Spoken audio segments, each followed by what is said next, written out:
கேளுங்க. ஜீவ சமாதி எங்கே இருக்குன்னு விசாரித்து ஒரு மாலை சாத்துங்க, சூடம் பொருத்துங்க. தீபம் எரிஞ்சுக்கிட்டு இருந்தால் அதுக்கு எண்ணெய் வாங்கி ஊற்றுங்க. உங்கள் பிரார்த்தனை சொல்லுங்கள். சாமி, என் வாழ்க்கை நல்லாகட்டும், எனக்கு நல்ல ஒரு துணையை அமைச்சு கொடு இன்னும் வேண்டுங்க.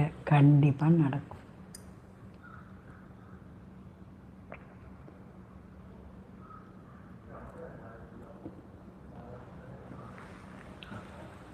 ஜீவ சமாதிகளுக்கு பவர் ஜாஸ்தி.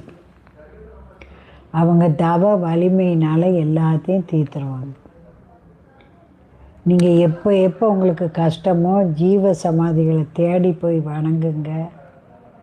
கஷ்டமெல்லாம் கேளுங்க. ஜீவ சமாதி எங்கே இருக்குன்னு விசாரித்து ஒரு மாலை சாத்துங்க, சூடம் பொருத்துங்க.